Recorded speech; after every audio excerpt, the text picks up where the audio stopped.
to be the leader of the Pasadena County Sheriff's Office School Resource Officer Division. So tonight I have the awesome opportunity to introduce you to your school resource officer here at what I call the NEAT School. And tonight she's going to give you some wonderful information, very informative about social media and your parent and your responsibility, and also some things that you can learn so you can better keep your students and so forth in the school safe. So her name is Rosandra Godfrey. She's been employed with us.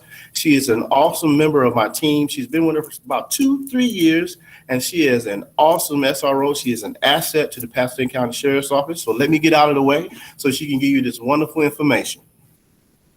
Thank you. Hello, my name is Deputy Godfrey. As my sergeant said, I am the SRO here at the NEAT School, and I put together this presentation that's entitled The Parental Guide to Social Media. So for the parents, I hope that you are able to get some information that you may or may not have already known about social media, and you'll be able to find ways to help your child as they navigate the world of social media. So social media, what is social media? Social media is websites, applications that enable users to create and share content or to participate in social networking.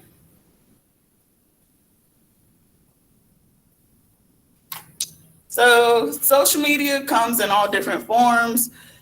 These are some of the most common social media accounts. You may have seen some of these accounts before. We have Facebook, Instagram, Snapchat. Snapchat is right now is known to be one of the most popular social media accounts, right next to TikTok. We have Tumblr, which is it's like a blog site where you can go and you make little threads about different stuff and people comment on it. The famous YouTube, TikTok, Twitter, WhatsApp, which is basically like a texting app, Pinterest, and Reddit. And Reddit is, again, another blog social media account. So the issue, is social media negative or is it positive?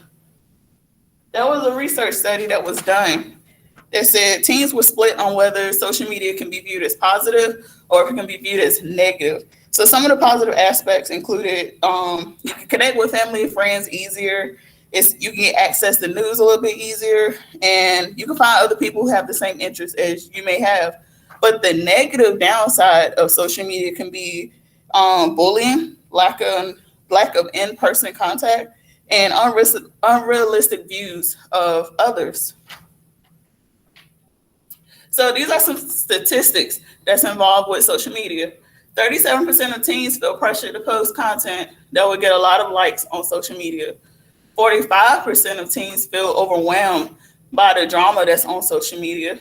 And about 70% of teens associate their social media use with positive emotions such as included and confident. And next, this video that's going to play is a video to allow you to see how the importance of oversharing on social media.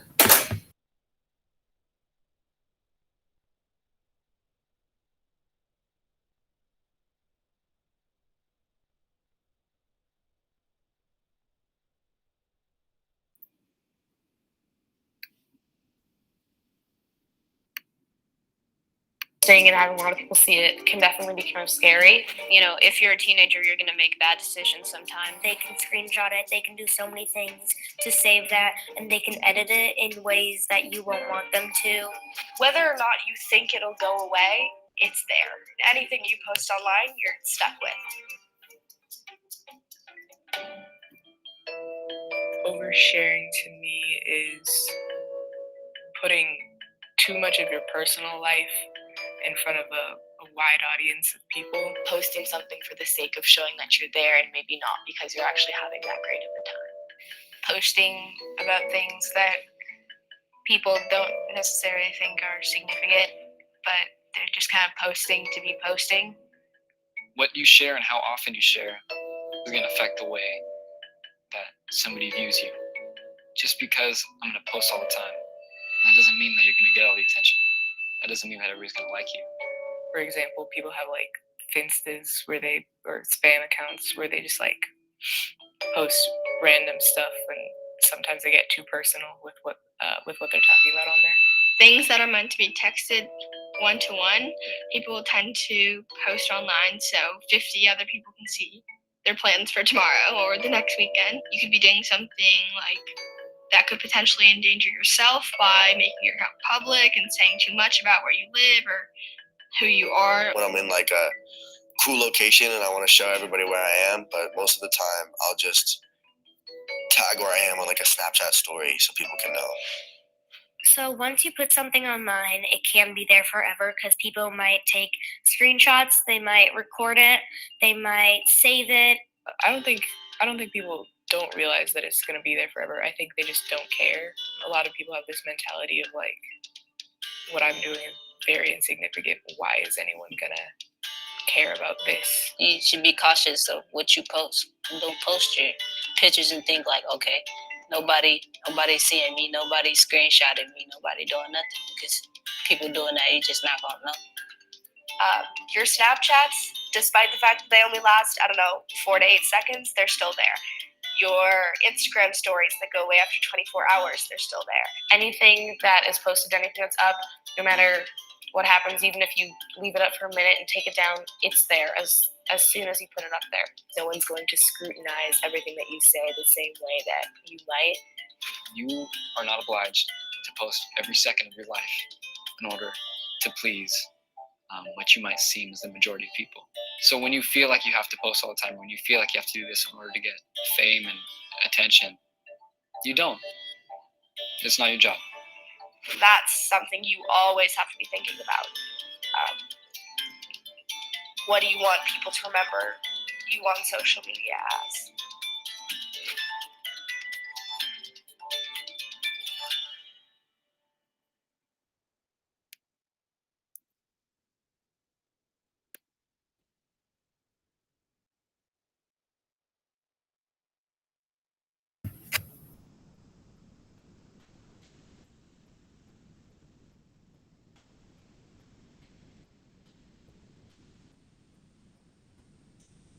So as we seen from the video, what you do on social media follows you. You may think that whatever you post is not a big deal at the moment. Like one of the people in the video said, Snapchat. Snapchat is one of those social media accounts where you can post stuff and it only lasts like 48 seconds and then it disappears after the person reads it. But you might think, oh, well, it's going to disappear anyway, so I don't have to worry about it. They just prove that it's not. People can screenshot.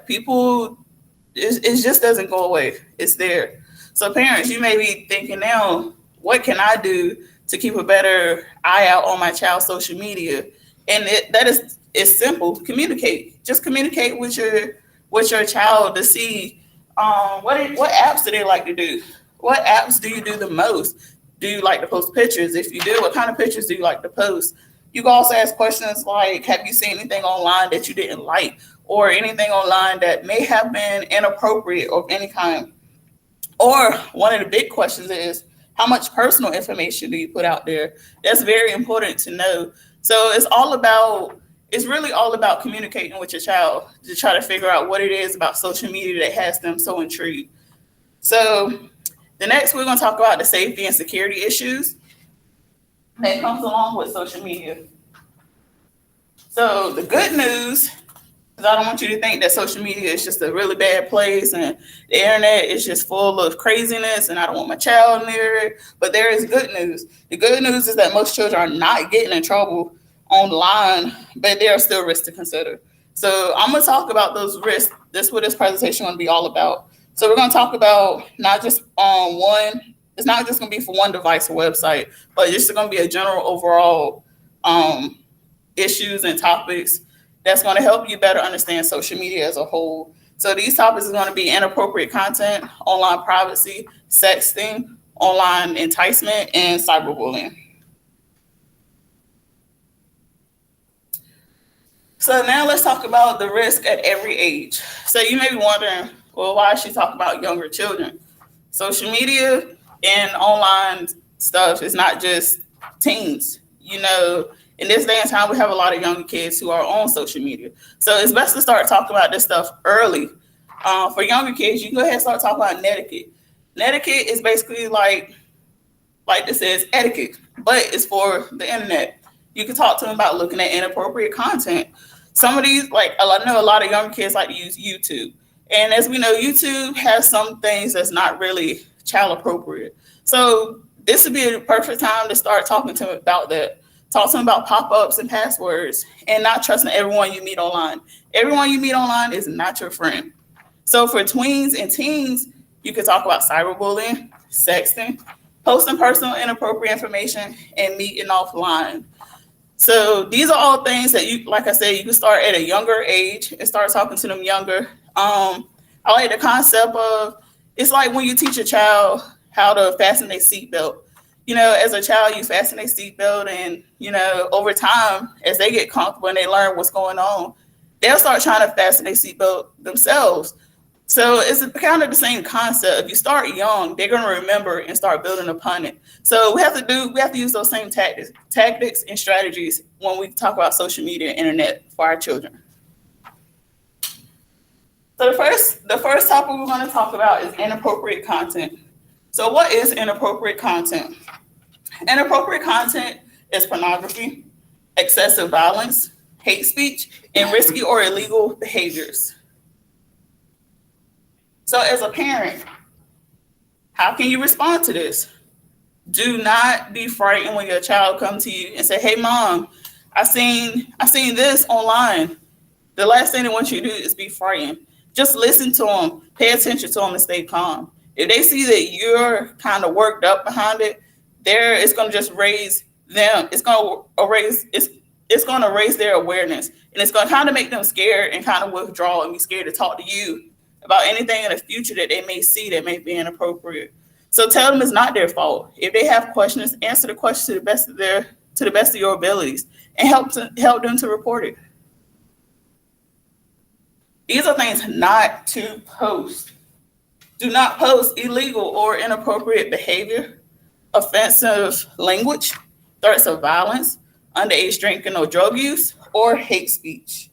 Because these things can damage your reputation at school, in the workplace, or you may even lose some friends behind it.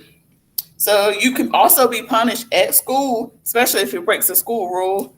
And let's face it, depending on what you face, whatever you post, it could lead to some law enforcement action being taken behind it.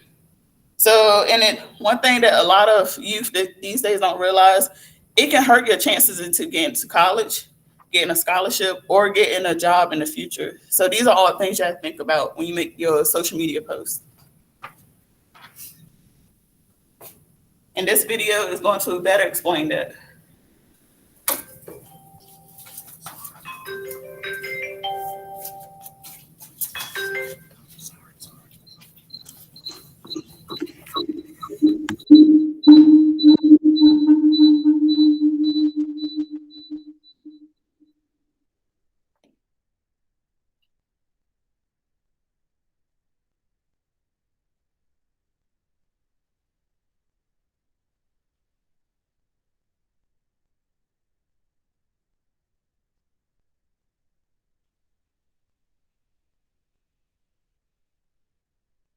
Take a minute and think.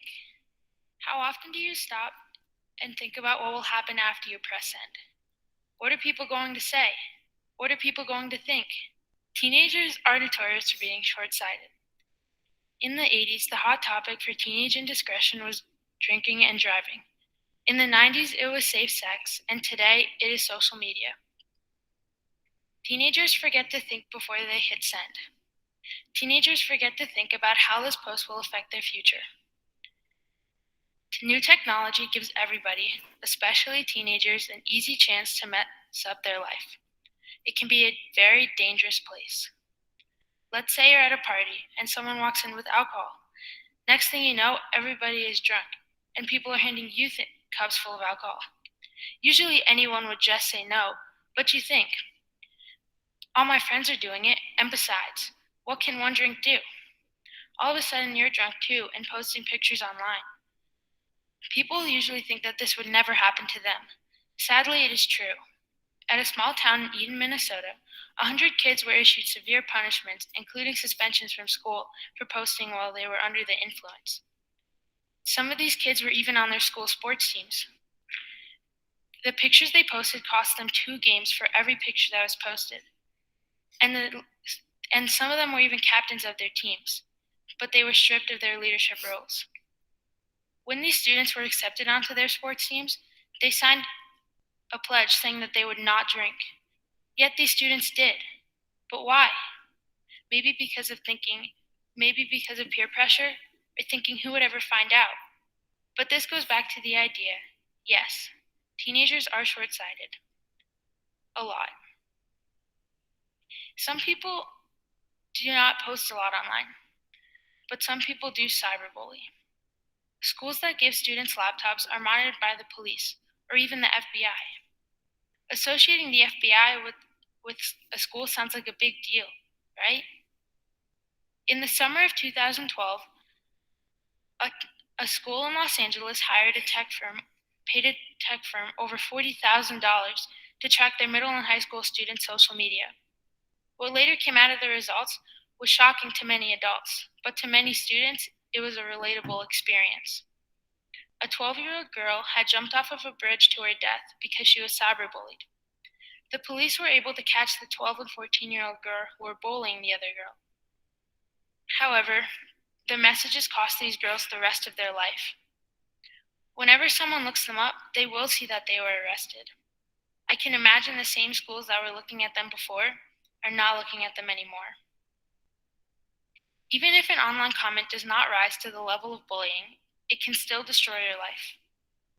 Imagine you get your dream scholarship to your dream school, but your one tweet ruined it. Scott Fitch got a scholarship to UVA, but when the college looked up his social media, they found many comments they did not like. The recruiter stated, "We found his social media, and many of the comments are not representative of what our university is about. As an athlete myself, I know I want to continue to play sports even through college. Could you imagine telling your parents that you lost a scholarship because of a tweet? Making mistakes is inevitable. Everybody makes mistakes like forgetting their school books or their lunch. My parents are always running around because I always forget things. But it is one thing to forget little things, but it is another thing to post something that will be there forever. I remember having an assembly since I was 6 years old about social media, yet it is still a problem today. More has to be done than sitting in an assembly where almost more than half the kids are asleep. Next time you post something, I challenge you to think about all the outcomes of your post." Thank you.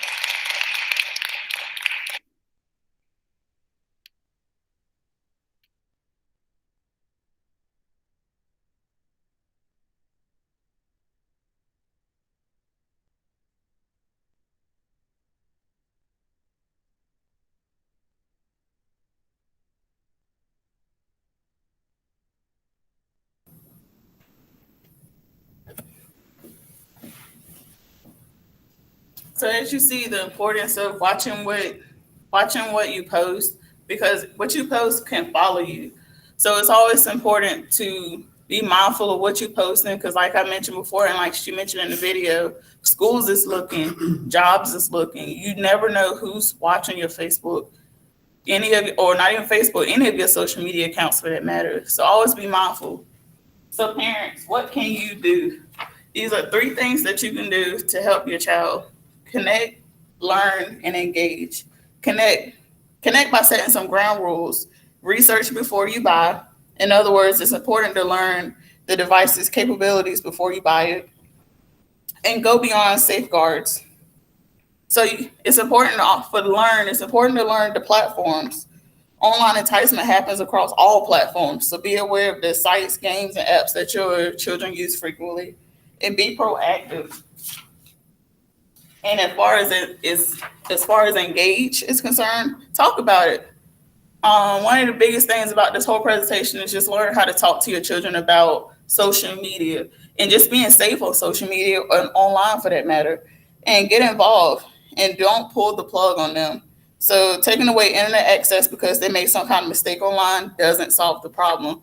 Just get together with your child, communicate with them, and try to figure out a way that they can safely navigate through online and social media. So the next topic we'll cover is online privacy. Online privacy. Is it okay or is it not okay to post family and friends pictures? It's okay. Personal information, it's not okay to post that online. Conversations with unknown people in an online game, it just kind of depends. I know a lot of kids use online games to network with other people from all over. It's just important to make sure that those conversations stay at a certain level. If it ever goes outside of just talking about video games, it's probably not a good idea to try to post those or even continue those conversations for that matter. Creating videos on streaming services, it's okay to post those. Checking in or sharing current location, it's not okay to check those. It's not okay to post those because you never know who's watching your page. You don't want them to know where you at any given moment. And sending, viewing, sharing explicit or provocative pictures, that's definitely not okay to post. So what is personal information? Personal information consists of passwords, your home address, your location, your home or cell phone number, and email addresses. So what are the risks of sharing personal information? We all have heard of identity theft. There's tons of online scams. Hacking is happening every day. Me personally, I have a Facebook account, and there's so many people whose pages are getting hacked. So that's something that really occurs like on a day-to-day basis. So it's important not to share that personal information. There's online enticement and sextortion. For those who may not know what online enticement is, it involves an individual communicating with a child via the internet with the intent to commit a sexual offense or abduction. And sextortion it's an online extortion crime directed towards children in which non-physical forms of coercion are used, such as blackmail, to acquire sexual content from the child, engage in sex with the child, or obtain money from the child. And these are two examples from the news. A teen in Indiana was using her laptop when the screen suddenly went blank and then displayed a warning that what looked like it was from the FBI telling her she was going to go to jail if she didn't pay up. Her parents realized it was a scam, but not before the scam artist took control of the laptop to snap a photo of the teen. And then the other example is one online scam lured kids onto gaming survey websites by promising free stuff like video games. They were able to convince the kids to give out their names, email addresses, and other personal information. So what can you do as a parent? Establish some rules about what they can share. Learn about reporting options. There are different reporting options. I have Facebook, Instagram, and TikTok personally, and I do know on those three platforms, I know for a fact they usually have a little icon that says you can, like, if you see something, there's a button you can push to say report. So it's just something as simple as that. And even if you don't want to do that, you can always contact law enforcement. You can help them set up privacy settings. Some accounts you can set up to be private. That's probably one of the best routes to go. Just talk to your kids about not friending people that they don't know. Help them create strong passwords that'll be hard for anybody to try to guess. And talk about friends lists. Don't be afraid to ask your kids. Show me your friends list. Who are you friends with? Because that could eliminate a lot of these things that I'll be talking about in this presentation. So the next topic we'll go over is sexting, which is sending or posting nude or partially nude images. Research suggests that 15% of teens have sexted and 27% of teens say they have received a sext. So why are they sexting? That's a good question. Because they're trying to be funny and sharing it with friends. They're trying to impress their crush because they think that maybe if I show my crush this, then they'll really like me. Or maybe their crush may have or may not even ask for it. Peer pressure or threats, and experiment relationship, sexual behavior, and boundaries. Sexting can be a normal part of adolescent development that often includes risk-taking and boundary testing. However, one study found that teens who engage in sexting are more likely to engage in other risky sexual behaviors, including unprotected sex. This suggests that sexting is a part of a pattern of risky behaviors of certain teens.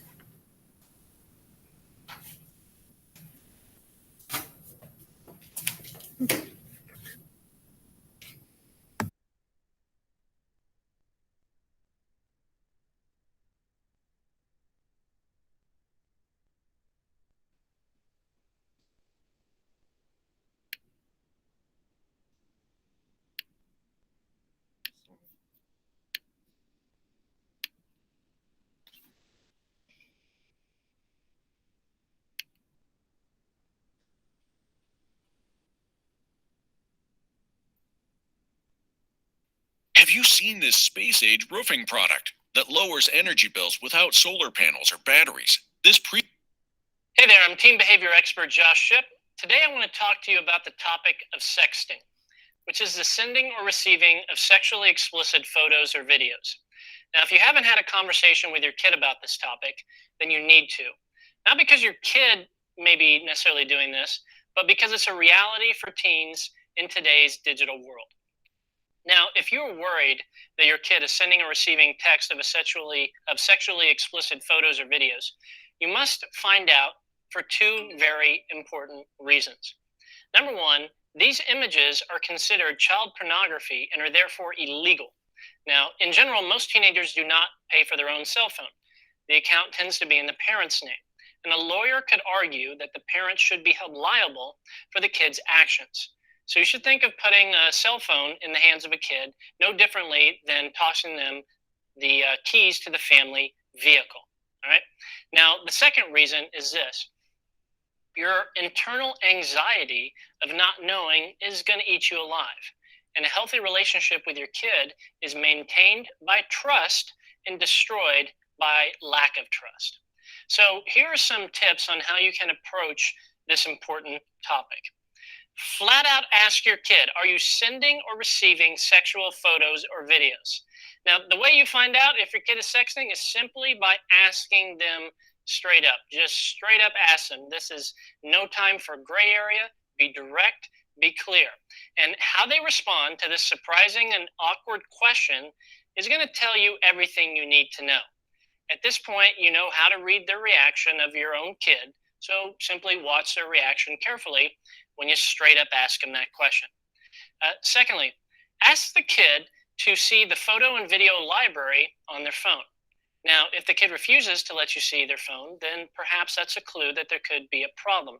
Again, like most adults, kids don't get defensive unless there's actually something to hide.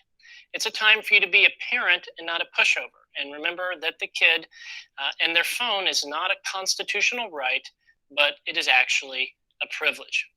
Now, I understand this could get tricky if the kid, has a split home situation and only visits your house on certain visitation days. However, as long as the kid is in your home, then as a parent of that home, you need to have access to monitor their electronics. This includes computer usage and phone usage.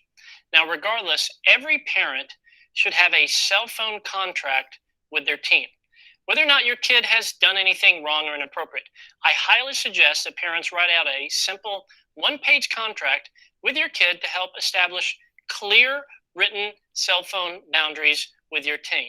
So make sure that the contract includes these 4 important non-negotiables. Number 1, having a cell phone is not a right, but a privilege.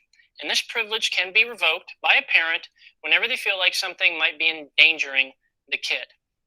Secondly, the electronic device is to be monitored by parents and can be asked for by a parent at any time for a brief review. Number 3, the third non-negotiable, is that the kid is not allowed to view pornography on the phone or the web browser, and not allowed to send or receive sexual images from other kids, and not allowed to take video that would humiliate anyone in any way or cyberbully another person. Then the 4th clause, my favorite, is include a grandma clause in this contract. The grandma clause would simply state something like, you agree not to say or do anything on your phone that would potentially offend grandma. In other words, if grandma wouldn't approve it, of it, you probably shouldn't do it, right? What this does, this grandma clause, interestingly enough, is that it helps your kids sort of establish their own internal moral compass that can help them guide themselves to their own appropriate and wise decisions. So finally, work together with your kid to write out the consequences for violating these rules, right? If any of these rules are intentionally violated, then the consequence is simple. The phone will be taken away for a length of time determined by the parents. Because ultimately, as a parent, you want your kid to be self-governed, right? And not governed by you. That's the goal. And in my experience, kids that are going to rebel are going to rebel. However, rules like this will keep good kids safe. And and this also helps communicate your care for them, because you're setting forth healthy boundaries to help them be safe.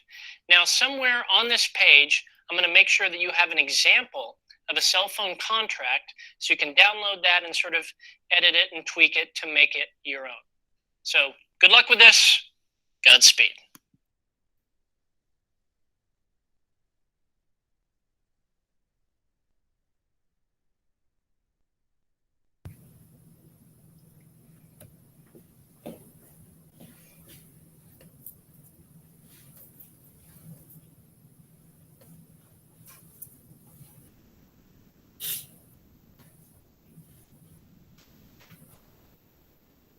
So, what are the consequences of sexting?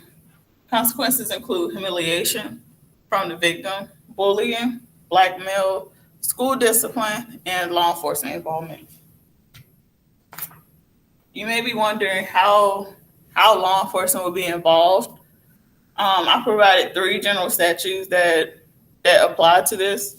The first one is General Statute 14-190.16, which is first-degree sexual exploitation of a minor, and this has to do with the production.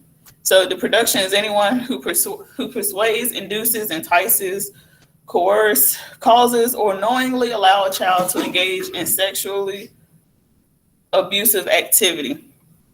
The second general statute is General Statute 14-190.17. This is second-degree sexual exploitation of a minor. This has to do with distribution or copying. And this is for anyone who distributes, promotes, copies, or finances the distribution or conspires, attempts, or prepares any child sexual abusive material. And General Statute 14-190.17a is the third degree. And this has to do with possession. So this is anyone who knowingly possesses or seeks and accesses child pornographic material. So as a parent, how can you address sexting? Talk to them about the consequences. Tell them to never forward a sexting message. If your child receives a sexting message and they bring it to you as the parent, do not, as I mentioned before, do not try to stay as calm as possible, and talk to them. Tell them don't forward it. If you need to, if it's another student involved, contact the school or contact law enforcement. Discuss healthy relationships. Talk about ways an image can spread online, because as we've seen, whatever's posted online, it doesn't go away. Even if you feel like you deleted it, it's never going away. Or you can report it to cybertipline.org. Then the next topic we'll cover is solicitation. So solicitations most occur on social media and networking sites. It occurs among older teens, and most teens are solicited by peers. Most are not bothered by it. So what are ways offenders groom children? They do it by exploring their natural curiosity about sex, and lowering the child's inhibitions by gradually introducing explicit images and child sex abuse images, using his or her adult status to influence and control a child's behavior, and offering gifts like cell phone gifts and credit cards. So it's important to note that sexual exploitation and abuse does not always involve grooming. So all inappropriate or explicit behavior needs to be addressed and reported. So these are some signs that you can look out for grooming. If you see either your child receiving gifts through the mail, like a bus ticket, cell phones, webcams, calling unknown numbers that you don't know who they're calling, rejecting family and friends in favor of spending time online, getting upset when he or she can't get online, and minimizing the screen or turning off the monitor when you come into the room is a key sign that something is happening.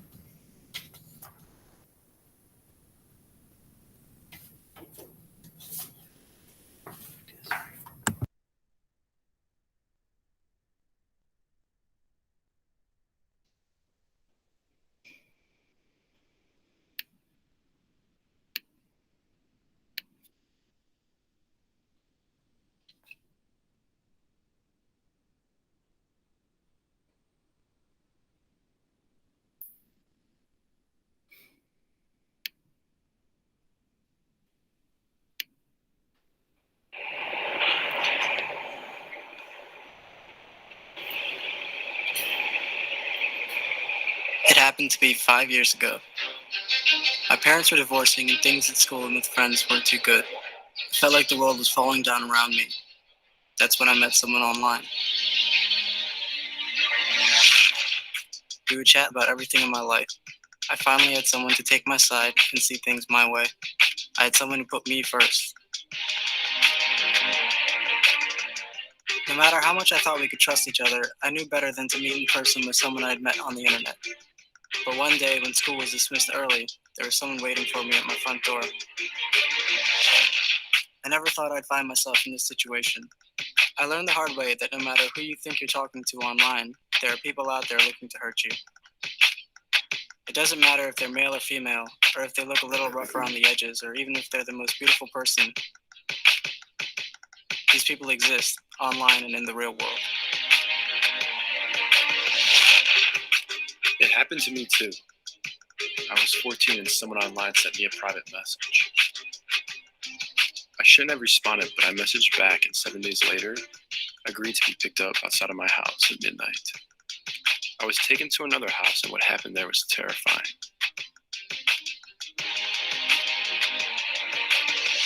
I'll remember it for the rest of my life. I felt numb and powerless and didn't know what to do. I was too afraid to tell my parents and ashamed of what everyone would think of me. But hiding it was a mistake. I saw the car that I was taking and driving around my neighborhood all summer long. Was I being targeted again, or was someone else being victimized? I finally decided to tell someone.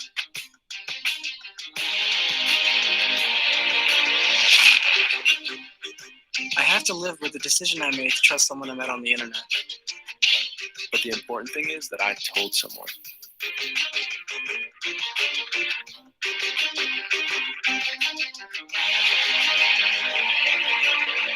I'm not a victim, but a survivor.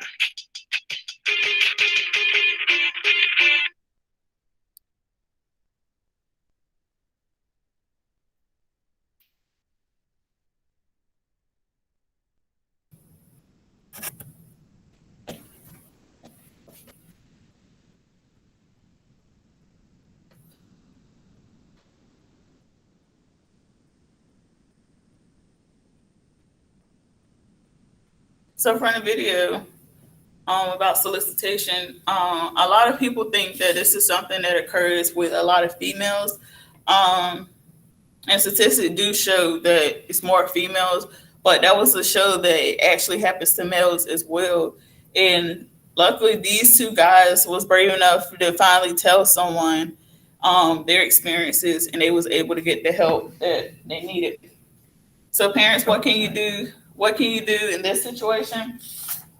If you have any feelings that your child may be being solicited, or if you just want to prepare them for that, just talk to your child about relationships. Teach them how to set a policy about meeting offline for older teens. Know your child's online friends. It's important to know who it is that they're talking to, especially on a daily basis. Teach your child the warning signs and call law enforcement. So cyberbullying, which is basically bullying plus technology. Cyberbullying is exactly what it sounds like. Bullying through technology like cell phones, social media sites, and online games. research tells us that about 25% of middle and high school students have been cyberbullied. About 16% admitted to cyberbullying others.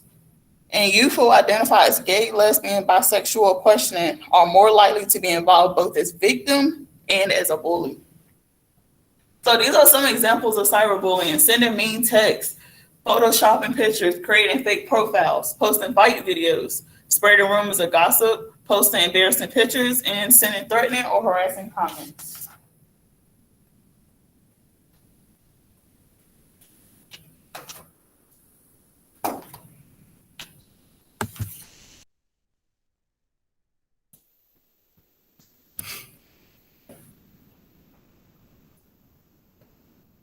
And test specifications for this example. So here, this little picture, we've got a little pie chart, and then we have the blueprint. This tells you how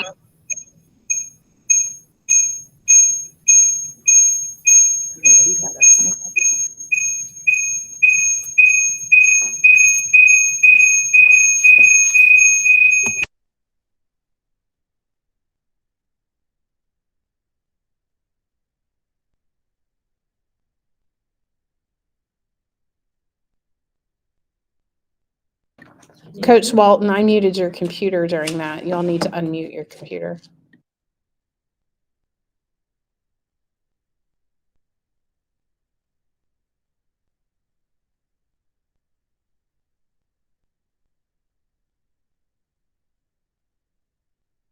Out to the whole school to see. I could tell a couple of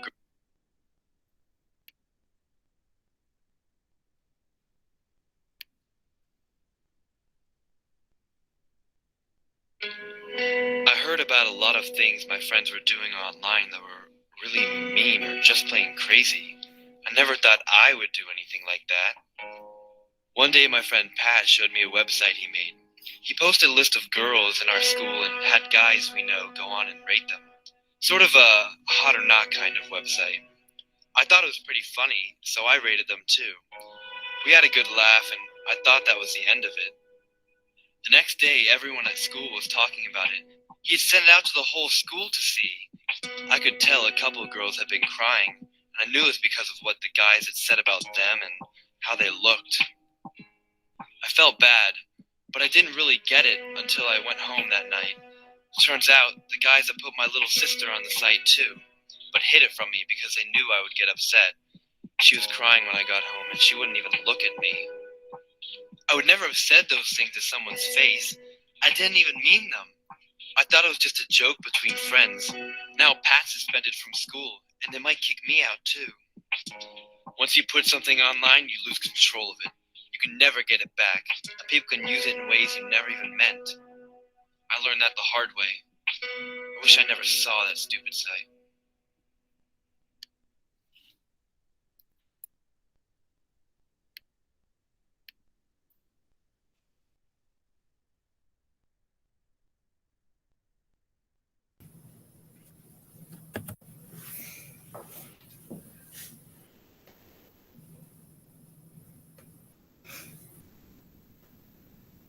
So from that video, you was able to see the importance of, as we talked about before, what you post. He didn't think it was a big deal at the moment when he contributed to that site. But then when it came back and it was his sister that was involved, then that's when he realized this is something that's serious, and he saw how it impacted his sister. And that's when he knew that cyberbullying is nothing to play around with. It's something that's really serious and should be taken seriously. So the triangle of cyberbullying always starts with a cyberbully who bullies the victim, and then there's always bystanders.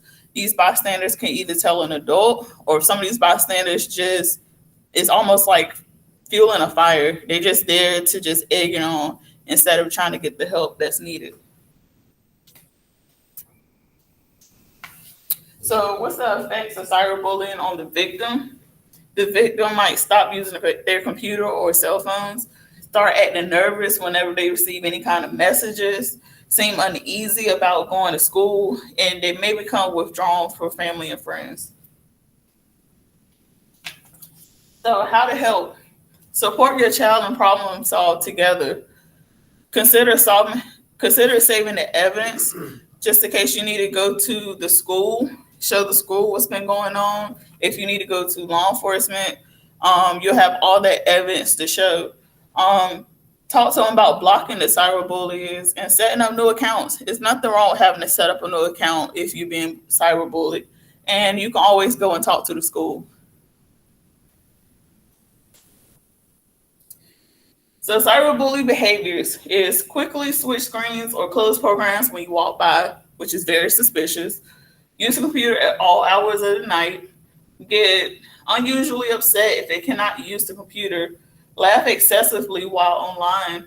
Avoid discussions about what they are doing and use multiple online accounts or use an account that is not their own.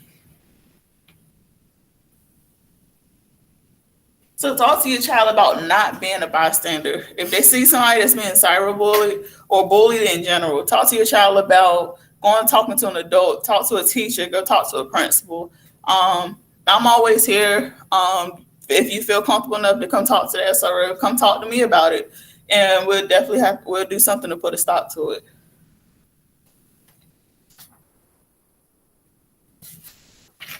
So you now heard several strategies to help you deal with inappropriate content, online privacy, sexting, online sexual solicitation, and cyberbullying. So most of those suggestions have been based on communicating with your child, but also want to talk to you about technology solutions. So that can include installing filtering and monitoring software.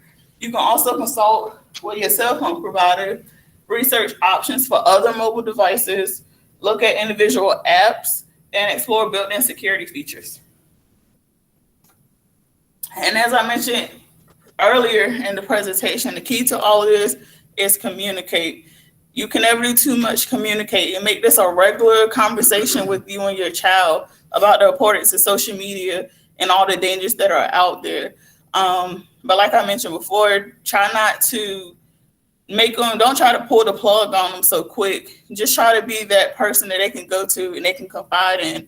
Whenever they do encounter any of these things that we talked about in this presentation, just have an opening ear for them and let them know that y'all are a team and you'll help them get through whatever they may face through social media.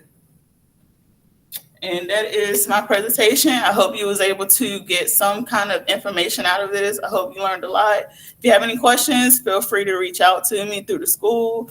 And I hope everyone have a good evening. Thank you very much. We appreciate your time for putting this presentation together. And it was very informative.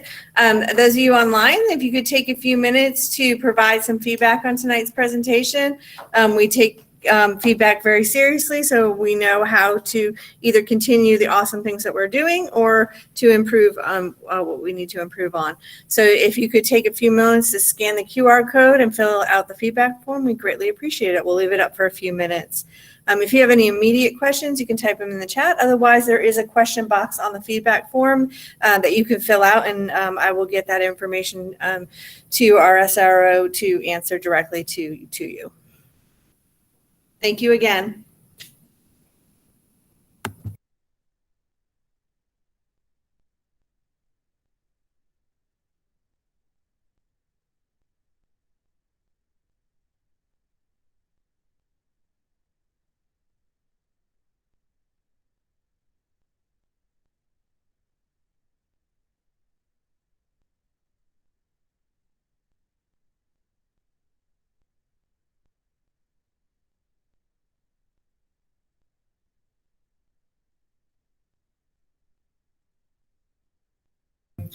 Thank you again for joining us this evening. We really appreciate your attendance, and we hope to see you at our next event, which is Expo on February 2nd, 3rd, 2nd and 3rd.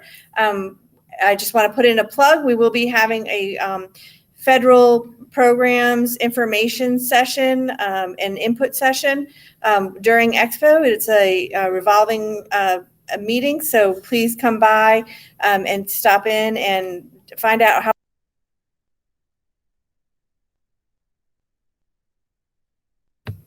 That was muted the whole time. Thank you everybody for coming. We really appreciate it. I just realized I was talking to a muted mic. If you I want to put a plug in. We do have Expo on February 2nd and 3rd. Please come out and see the kids' presentations and stop by and see our federal programs meeting so that you can give input on how we use federal funds and learn more about that programming. Have a good evening.